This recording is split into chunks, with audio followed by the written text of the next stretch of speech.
So thanks everyone for being here today. My name is Katie Gaston and I am the Senior Product Marketing Manager with Quali. I will be supporting and facilitating today's discussion. And I'd like to welcome you all to our webinar, Get Prepared to Support the New Student Profile, Part-Time Students in Fall 2020. Before we get in, just a few housekeeping slides to make sure we're all on the same page. All attendees, just so you know, will be on mute throughout today's presentation. But if you have any questions for us, feel free to click on the Q&A button at the bottom of your Zoom window, and you can go ahead and type your questions in throughout the call. We do have a content-packed session today, including a few poll engagements, just so you know, so be prepared to take a poll throughout today's webinar. Today's webinar is being recorded and will be sent to all attendees following the webinar. So if you hear any information that you'd like to hear again, go ahead and check out the recording. It will be sent to you all by tomorrow. Our presenter, Kristina, will also make her slides available, and we'll go ahead and send out the link with our recording as well. Before we dive in, let me go ahead and take just a quick minute to introduce Quali, the host for today's webinar, and give you a little bit of information about Kristina and the Institute for Effectiveness in Higher Education. So if you haven't heard of Quali, I'll give you a little bit of a precursor to what we are. Quali is a company, we're 15 years old. We've been in higher education for quite some time. And we create amazing software specifically for higher education, exclusive to the higher education community. A little bit about the individuals on a campus that we typically work with. We mainly focus on our work on solving problems for a few key roles in campuses. CFOs of an organization, including risk and management safety. We work with often VPs of research, registrars or provosts, and mainly IT or CIO persons as well. A little bit about our history. Quali was born out of higher education. So in 2004, a number of schools got together and said, there has to be a better way to build software for higher education. At that time, they wanted to create, mainly the goal was to create effective software and focus on doing it without abusive vendor relationships. At that time, they created an open source platform, both for research and the financial services suite. They had a lot of partners sign up and created a pretty robust platform that ended up being used by a number of institutions. And in the process of that experience, back when the foundation was began in 2004, we learned quite a few things. We learned how to collaborate, we learned how to create a community, but we also learned that we have an opportunity to design software that can be really impactful for higher education. In 2014, that transitioned us to becoming Quali, which is the software company that we are today. Again, we focus on creating amazing software specific to higher education, because what we want to do is make sure that we can enable higher education professionals to actually achieve the mission of higher education. We recognize, because of our history in higher education, that the mission of higher education should focus on student success, focus on enabling powerful research, and focus on ultimately serving the community. And we know this, again, because of our extensive history working primarily with institutions in this space. Today, we have over 200 customers, institutions across the United States and more, both big and small, private and public institutions. And we're continuously growing this focus. And what we mainly focus on in terms of our software development and our software design are three main points. The first is we focus on actually quality design. We do this because we're consistently working with our partners in the higher education space. We regularly, when we design our products, get close to our customer, know their problem, and make sure that we put serious resources in actually designing it to solve their needs. We're a modern cloud software company, so we focus on cloud native, hosted on AWS, scalable, reliable, secure software. And finally, we focus on actually listening to, getting close to, and understanding the community of higher education. Generally, before we begin a software investment, we work with our higher education partner community to make sure we're truly solving a need that's going to make a difference in higher education.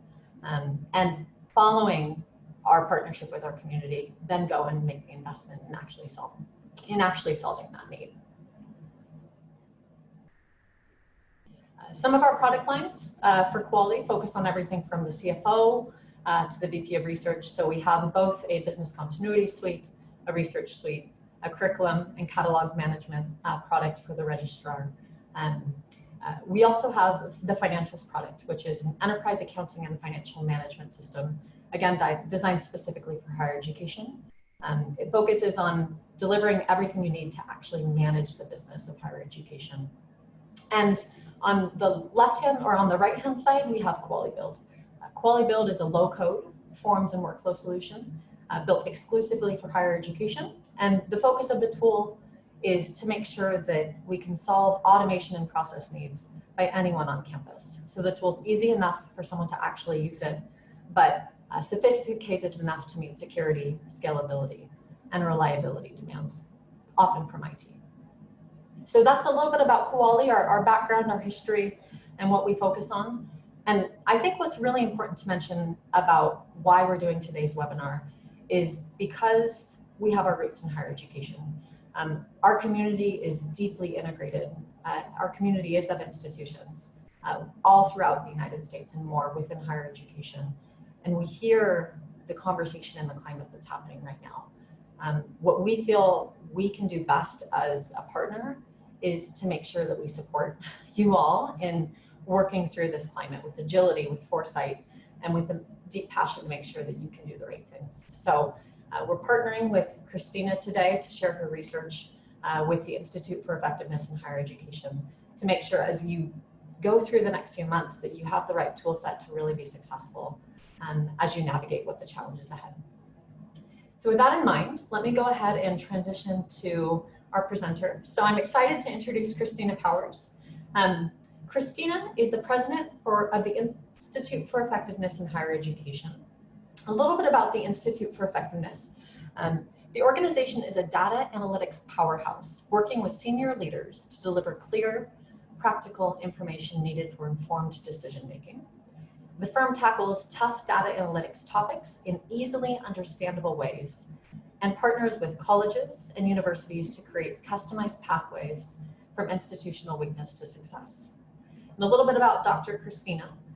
So again, she's the president of the organization and serves as a national IPEDS trainer and a research fellow on the Student Achievement with the WACSC Senior College and University Commission. Kristina holds nearly 20 years of experience in higher education administration, specializing in institutional research, IPEDS, and using external data to improve institutional effectiveness.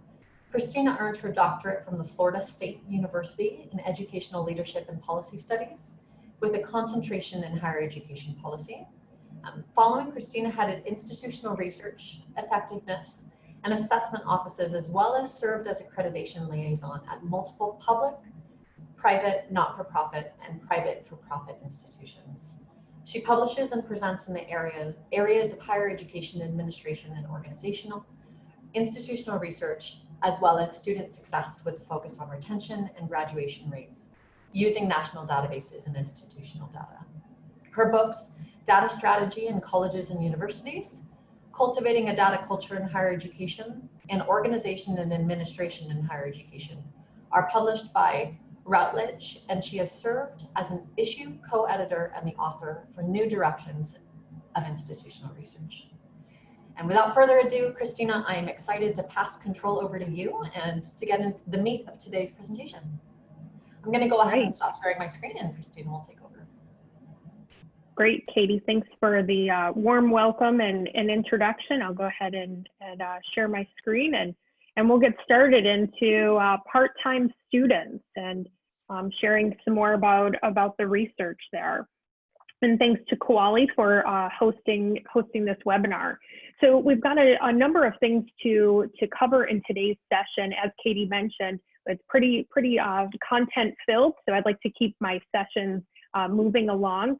So we're going to talk about some evidence of increases in part-time students. When people think about enrollments, increasing enrollments, they don't necessarily think about part-time students. So we're going to talk about why you and your organization might want to dig into a little bit more about part-time enrollment. Some people often ask, well, I don't even know how many part-time students are at my campus. And I'm going to show you how to do that on your own without having to ask any data person at your campus. We're also going to extend this part-time conversation into transfer in students and some of those challenges and opportunities and serving this population, as well as current student success metrics that are really insufficient for these part-time students. I'm also going to wrap up by sharing about IEHE, the Institute's research, national research study that we have going on, and some preliminary findings. And then finally, we'll take your questions, but feel free to add those in the Q&A. I'll go ahead and skip over this slide since Katie did such a great job in introducing me.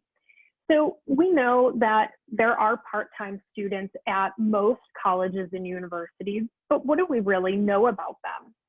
And while many people think about part-time students, they often think about them at two-year institutions. But did you know that there's nearly 2 million undergraduate students that are at colleges at four-year institutions?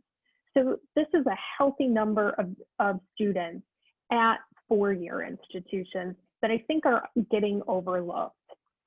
So previously, when college, we often find that as unemployment increases, people go back to college. However, they may not be going back in the same way given COVID. A lot of people don't realize in the last recession that actually full-time enrollment declined, and it was part-time enrollments that increased. We know that COVID is creating a great reset, not a great recession, but rather a great reset, unlike any other recession before. So things are going to be different. So what does this mean for higher education? Well, we should probably plan to see more part-time enrollment. And somebody might ask, well, why part-time? Won't people be more excited to go back and pursue education at full-time and also receive full-time federal financial aid? Well, people aren't necessarily losing their jobs completely. They may have reduced hours and or have an opportunity for a part-time or three-quarters time job. So job seekers may feel that they don't want to pass up on opportunities for at least some employment, leaving them not the opportunity for full-time study, but rather part-time study. Even before the pandemic, what most people don't realize is that freelancing or being in your own independent company was really on the rise. This is particularly true of millennials, which would be in the age range seeking additional education. There are many education options for part-time students outside of colleges and universities. So let's talk a little bit about that point some more. In a recent STRADA poll, they looked at of the following, what's happened to you in the last month. Started a new full-time job, part-time job, or a combination. And of course, and for the majority, none of those happened. However, what struck me about these results was that a higher percentage started a part-time job than a full-time job, further emphasizing the point that more people are not necessarily obtaining full-time employment and therefore may be kind of cobbling or putting together different elements between employment and study. Let's now look at a little bit of data point for learning outside of higher ed. I think a lot of people assume that individuals are going to go back to a college or university for their education. And what I think, again, a lot of people don't realize is how large the online learning environment outside of higher ed, how large that is. Two of the biggest players, you may have heard of them, Masterclass and Udemy. However, this is a more than $300 billion industry anticipated by 2025, which is just 5 years away. So there's a lot of choices. Additionally, while both platforms of Udemy and Masterclass are growing, Masterclass is growing faster. And what does that mean by growing faster? Our SEO expert, Brian Dean, analyzes the number of times that individuals are searching in Google for masterclass, Udemy, hitting those websites, and he shows those data through this visualization here and showing that masterclass is growing at a faster rate than Udemy. Okay, let's take a moment and stop for our first poll. And I'm going to go flip back over.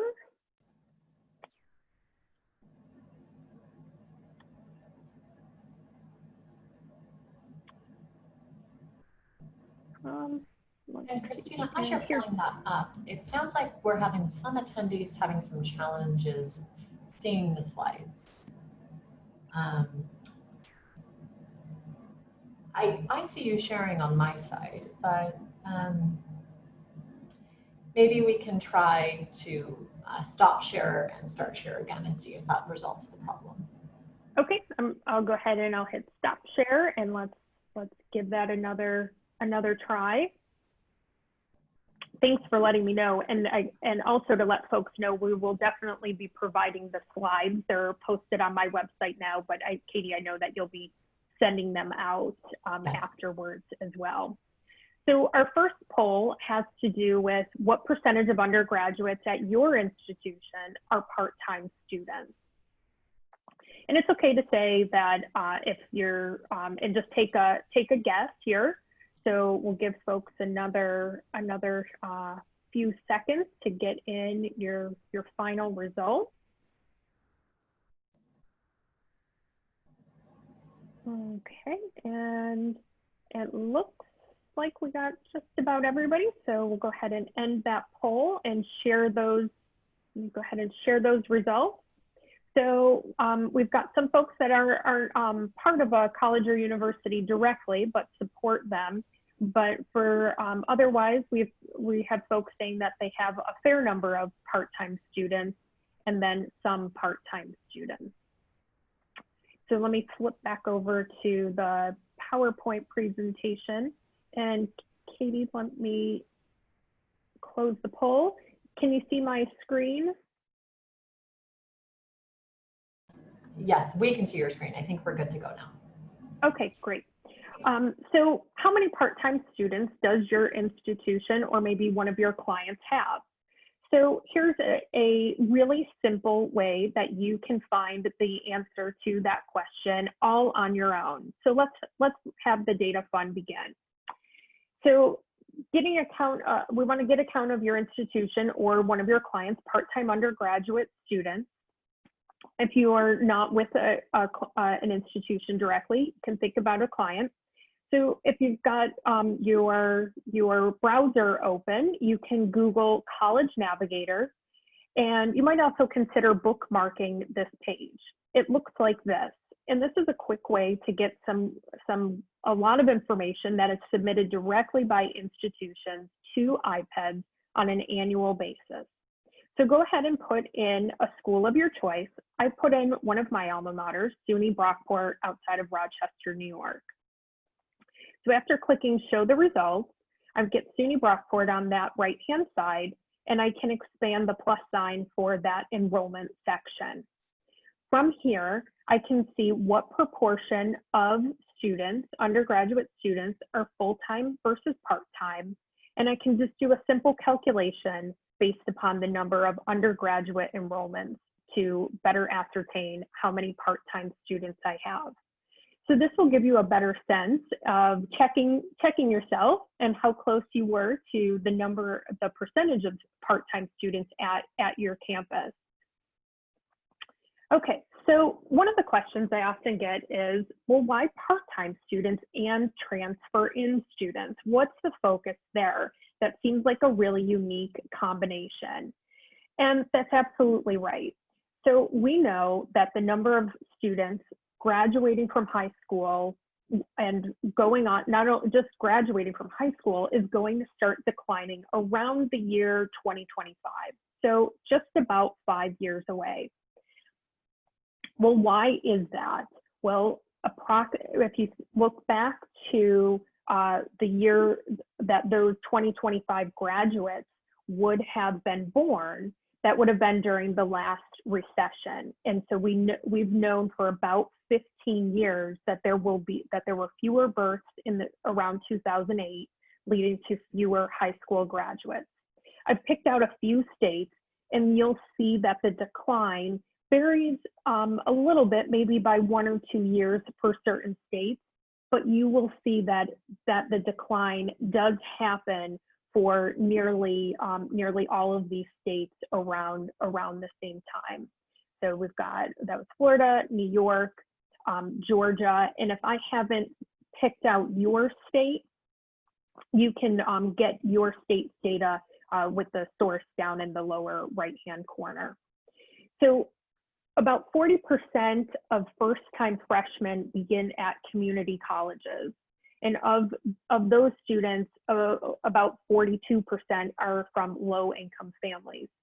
So the majority of students who transfer to a four-year institution actually do so without earning a degree. Today, right now, there's about 36 million individuals in the country that have some college but no degree. So what are some of those challenges for that transfer process? Well, there's perhaps different politics and different academic cultures leading to curricular and cultural gaps. There is a very palpable difference between community colleges and four-year institutions, not only in terms of, many times in terms of size, but also the process for moving through and getting admitted, enrolled, and attending in classes. Sometimes institutions don't have articulation agreements with all institutions. Rather, they have articulation agreements with high volume institutions. And so for some students, that might create an additional challenge for them. And of course, there are perceived disparities in student academic preparedness. I once did a study for an institution where there was a myth that community college students were less prepared than students who had started at the institution. And we found that those transfer students from the community college actually graduated at a higher rate. Typically, in four-year institutions are going to be a higher cost than the community college counterpart. So that can be a barrier especially for some low-income students.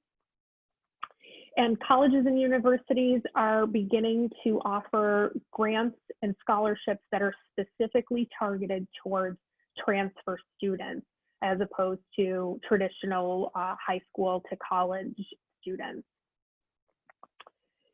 So let's talk a little bit more about the profile of those transfer students. About 5 years ago, IPEDS, which is part of the Department of Education, they started collecting data on all students at the undergraduate level, both traditional students as well as transfer in students. Another issue that transfer in students often face is that they can lose credit that going from one institution to another. And a national study has that at about an average of 37% of credits are being lost. So it's not as, despite having articulation agreements for about 25 to 30 years, it is not as easy to transfer as one might think. And a high proportion of the students which colleges may deny or turn away or not create an easier process may be as strong as the ones that they accept. So my pitch, if you will, is for institutions to consider supporting and developing programs and services even further than what they are already. Not to say that an institution doesn't have these things in place, but to really extend that further, knowing that this is a growing population.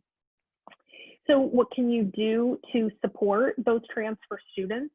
Of course, further articulation agreements that are clear and easy to understand language for your transfer students. Pre-transfer credit evaluations, it should be really clear to students what credits will transfer, which ones won't. if we've created, higher education has created this system where if you don't like your current college, that you can just transfer. And how do we help make that into rather than the student getting frustrated and moving on to another institution, how do we make them feel like they're welcome and that we want them to complete? Some institutions are extending that out into some of the engagement aspects for their transfer students. So for those who have residence halls, maybe transfer themed or transfer specific residence halls, advisors who concentrate and are specifically knowledgeable about working with transfer students, their credits, and including transfer representatives on student government. So transfer students have long been ignored, maybe a strong word, but it certainly is an opportunity to further provide supports and services for those students. We know that it's easier to keep a student than rather go out and try to find new students. So that's, of course, you know, a return on investment strategy there. Okay, so let's move over to our next poll question. And all right, so launching that poll, did you ever attend college part-time? I'm curious to know if any of our attendees have experience in the part-time space. So either attending part-time the entire time, a combination, or maybe full-time only. So we'll give everybody just about another 2 more seconds. Right, so I think we got just about everyone. So we'll go ahead and share those results. So folks on the call primarily attended full-time only. So some of this information may be new information, maybe haven't thought about it in that way before. We didn't have anybody who attended part-time the entire time and had a mix, a few participants with a mix of both full and part-time. All right, so let me close that poll. So let's talk a little bit about the metrics for measuring whether or not these part-time and transfer-in students are successful. So just a real brief, reminder for folks who may not be aware that when you see a graduation rate in, let's say on College Navigator or by one of the college guidebooks, they typically will use what's known as a traditional graduation rate. This is only going to count students who are first-time full-time. Well, what does that really mean? It means they went right on from high school to college, and you only get counted in your first college and only if you're full-time. So this traditional measure leaves out part-time students and it leaves out transfer students, which is kind of awkward considering that we've created a system, the higher education system creates a very easy, fluid, able to move from one institution to another.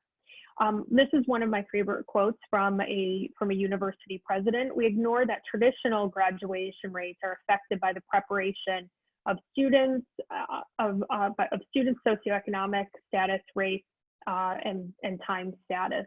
So we're really, of these graduation rates, they're not including some of these other factors that absolutely impact the graduation rate.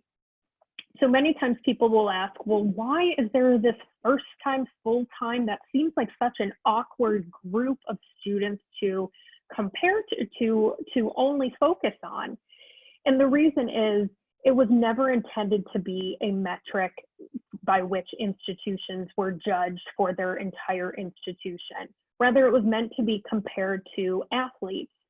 So in the mid-'80s, NCAA collected graduation rates because there were claims that athletes were not graduating, at the same rates of their counterparts, and they were not getting the education that they had signed up for. So what would be a good comparison group to compare athletic graduation rates to?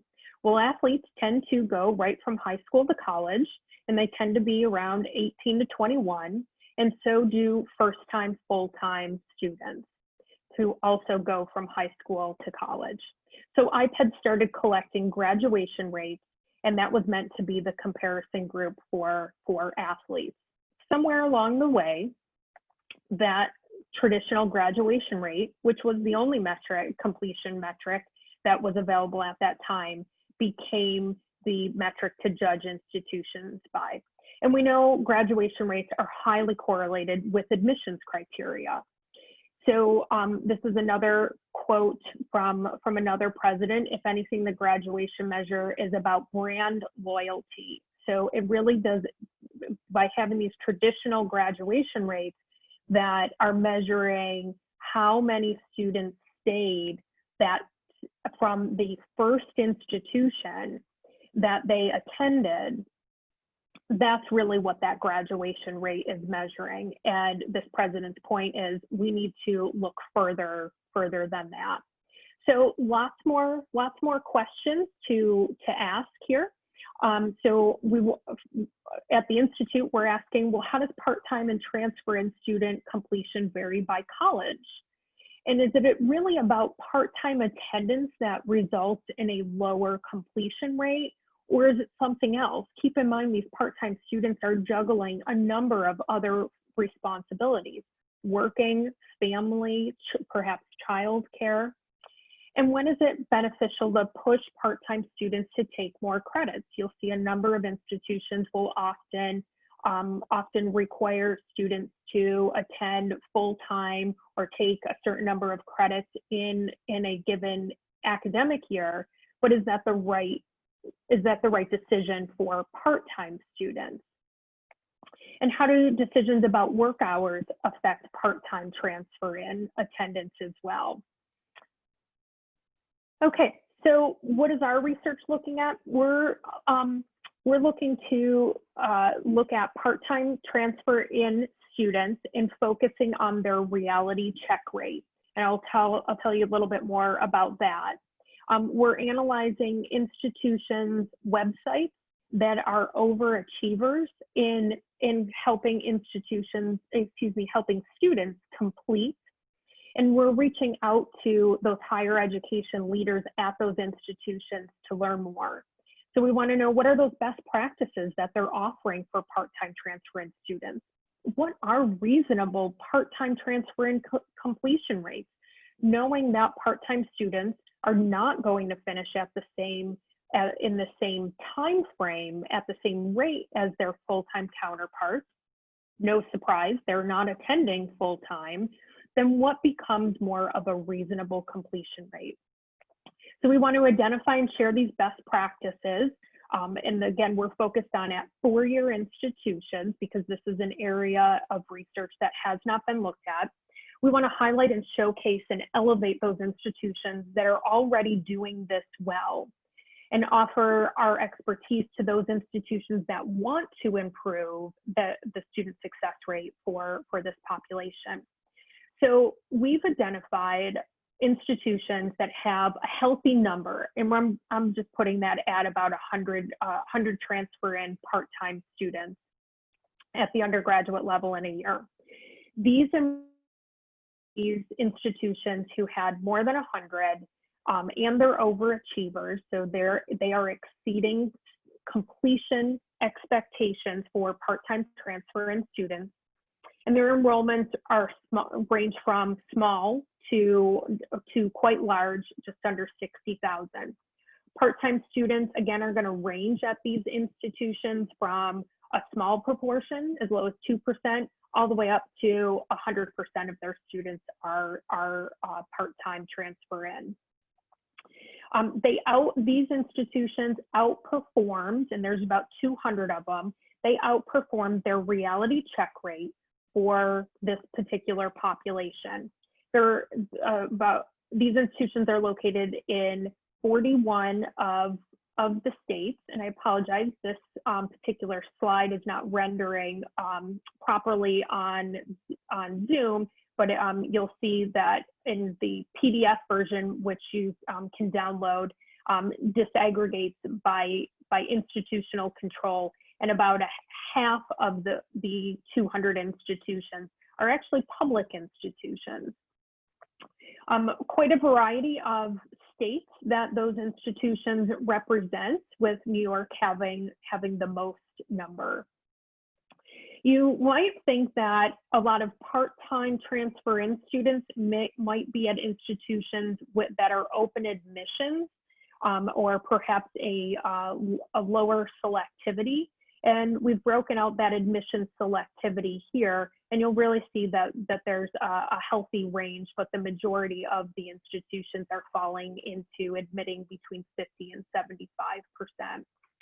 I also want to highlight that part-time students are not all the same. So we've dug into the data a little bit further, and I want to break students out into two groups. Those that are primarily a student, and they might have a part-time job, let's say, versus those that are primarily an employee. So they view that their first responsibility is working, and their second responsibility is attending, or second, third, or fourth responsibility is going to college. And so we've broken that out by institutional type. And I think for a number of folks, they might think that part-time students are kind of all one shape, but also that there is not as many part-time students by these different categories at different types of institutions.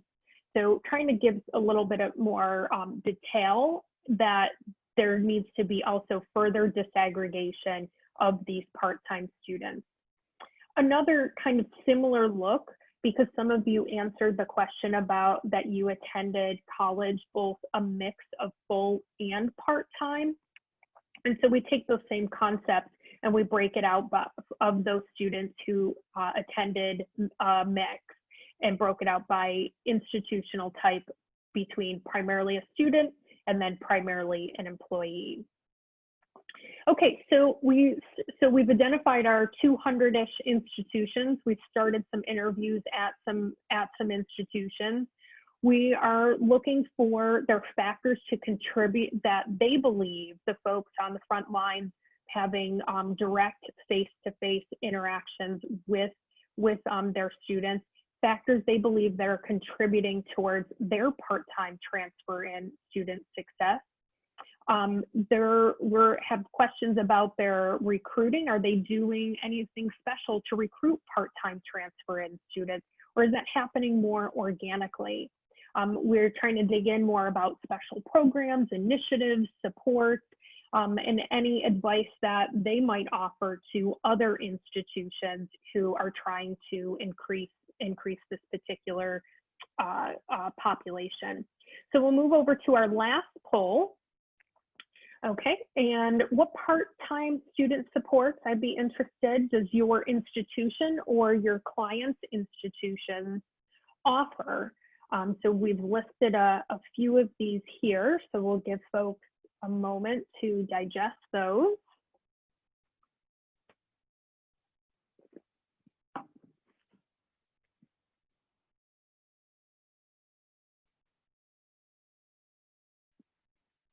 And you should be able to pick more than one if that applies.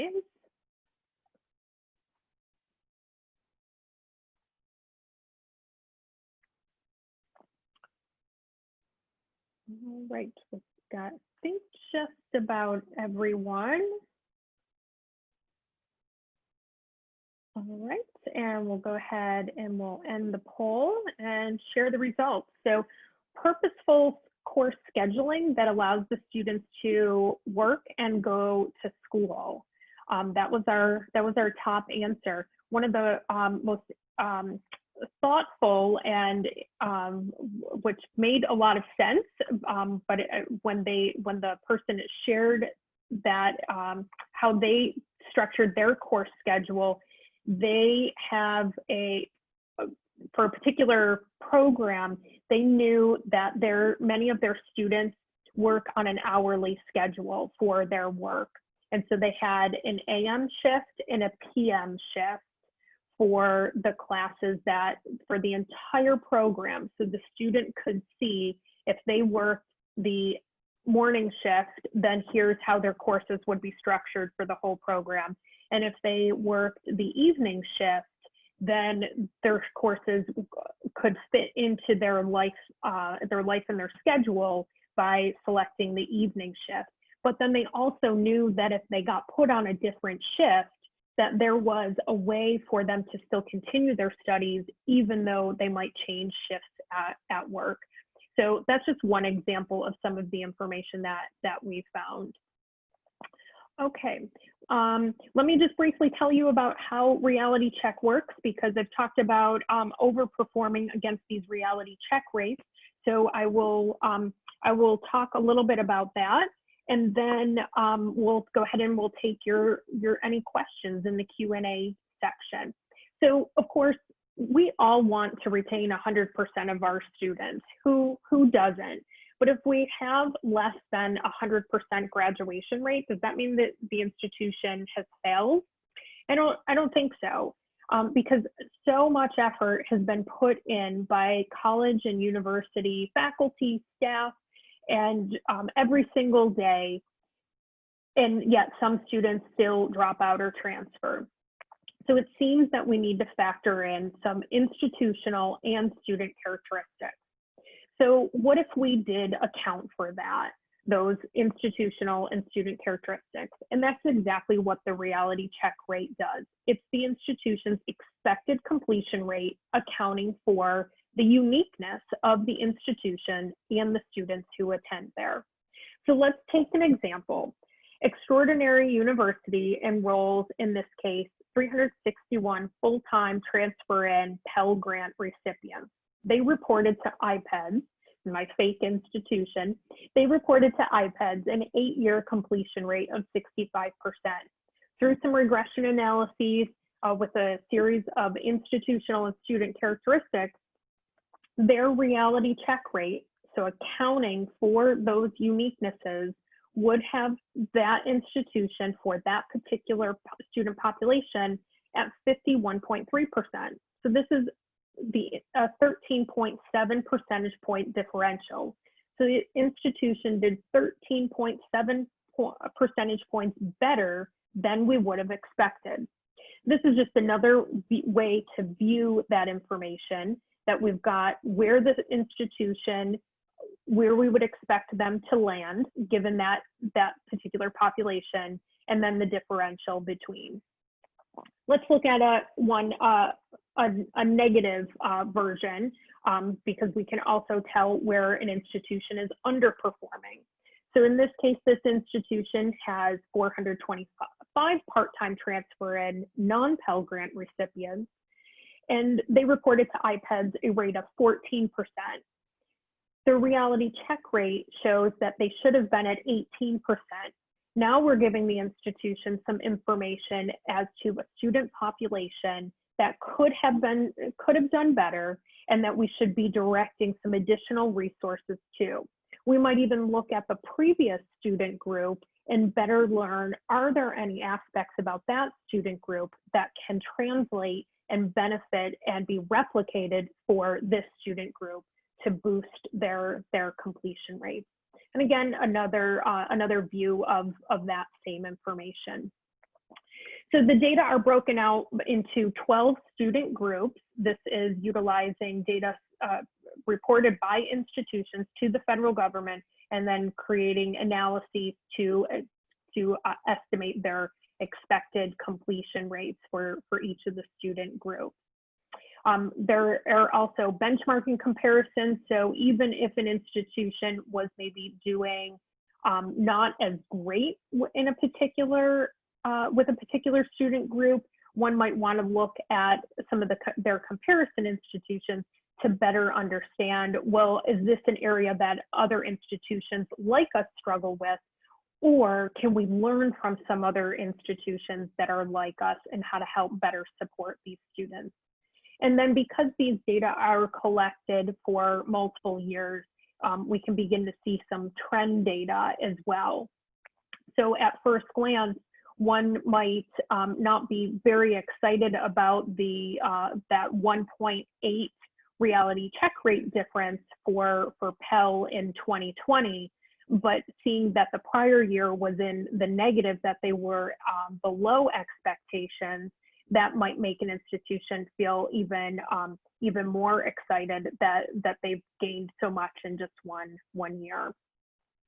So basically, Reality Check compares your institution's expected completion rate to your against your reported rates.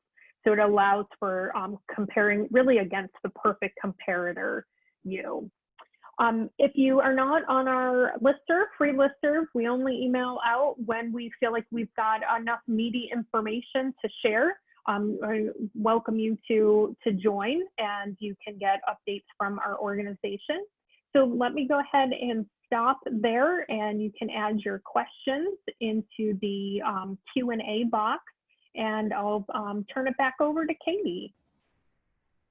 Thank you, Kristina, for going through that. That was really insightful information, and I'm excited to see what questions we have from everyone on the line today.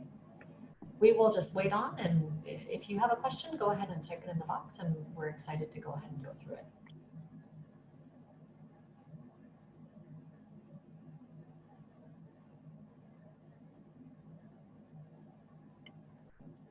And while we're waiting for some folks to add some questions, Kristina, one thing I would love to dive into a little bit more is, are there specific tactical pieces that you would recommend for someone in like the CFO position that they can focus on as they're looking at what this shift might look like over the course of the next few months? Yeah, I think, the enrollment, that's a great question about the CFOs, because there's probably two folks whose email inboxes are super flooded, right? The CFOs right now and enrollment management folks. And so those CFOs, in connecting with the enrollment management folks to better understand how the part-time student population is increasing, decreasing, staying flat. So, part-time students, of course, are not taking as many courses, and as their full-time counterparts, and if you are counting headcount rather than the number of credit hours generated, that's going to have a significant impact on the financials.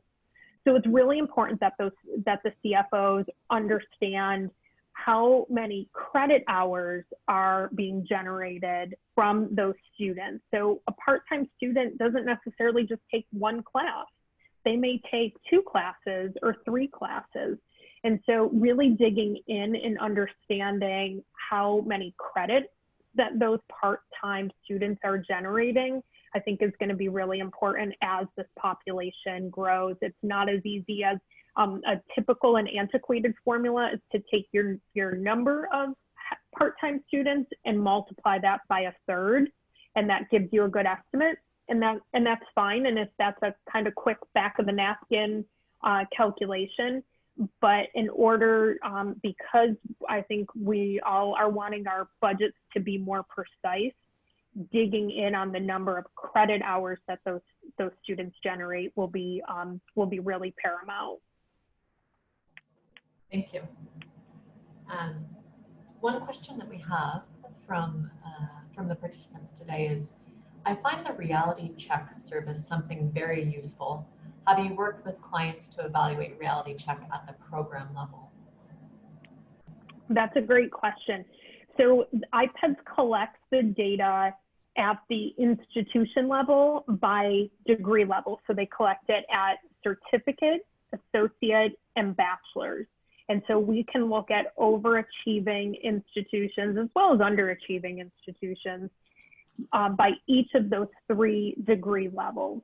Unfortunately, there isn't a national comparison at the program level, but we can certainly do some estimates and working directly with institutions and digging into their data and make some estimates on which programs are overachieving, underachieving based upon their own institution. It's a little bit more complicated, but it's definitely helped to better understand some of the unique characteristics that are present about each program within the institution.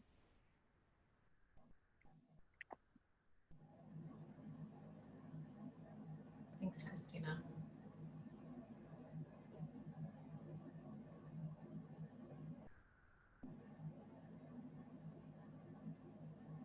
We'll go ahead and hang on the line 1 or 2 more minutes as some more questions come in.